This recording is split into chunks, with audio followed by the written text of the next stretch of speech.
Hi everyone, welcome to the second edition of ISH Weekly. Today we will cover the various Indian sport news from across the globe for the second week of January. Now, starting with tennis, the glory and adulation garnered in the first week of January all got washed away this week. Veterans Sania Mirza and Rohan Bopanna, after doing exceedingly well in the first Adelaide International, lost their respective matches in the first round itself of the second Adelaide International. Thankfully, they will have a bigger chance at the Australian Open as they both have qualified for the main draws. The four Indian single players who were selected for the Australian Open qualifiers could not make it through the qualifying stages. Once again, we will have a Grand Slam in which there will be no Indian representation in the singles. Only Yuki Bambri showed some old magic of his first self, and in the first game itself he was able to prove that. But unfortunately, even he lost the plot in the second game. Sasikumar Mukund lost the finals of the men's singles at the Challenger Folier Italy, but this was still a superb achievement by the 24-year-old, whose ranking is now improved to 352.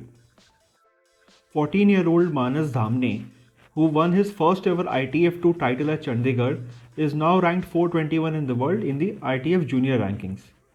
Now, moving to athletics.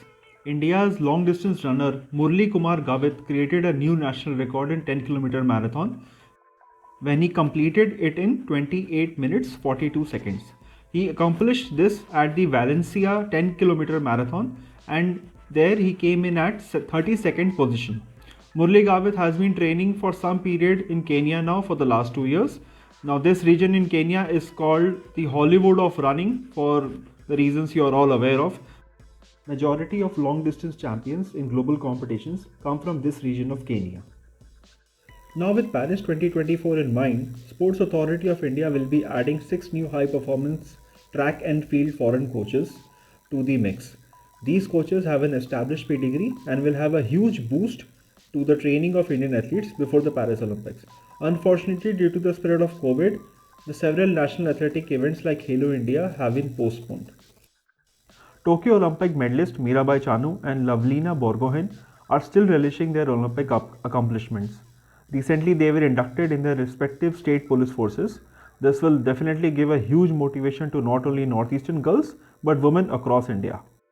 Coming to badminton, Tasneem Mir became the first ever Indian girl to be ranked number 1 in the World Junior Rankings since these rankings were introduced in 2011. Now coming to the marquee badminton event, the first BWF Tour competition of 2022, the Indian Open. Despite COVID challenges, this event was successfully completed at New Delhi today on 16th Jan. Now first, let's talk the bad news. Unfortunately, several players including Shrikant Kidambi tested positive during the event itself, leading to several matches being cancelled. Saina Nehwal made a long-awaited comeback, but she also lost in the second round itself to India's Malvika Bansod. The Queen PV Sindhu was in impeccable form until she lost yesterday in the semi-finals. Her inability to convert victories in the finals and semi-finals since past 2 years would be frustrating for the champion.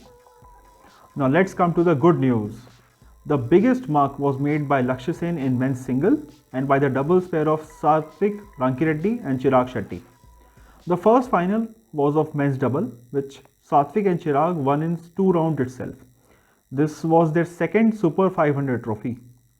The second final was of India's rising star Lakshya Sen against the reigning world champion from Singapore, Loh Kian Yew.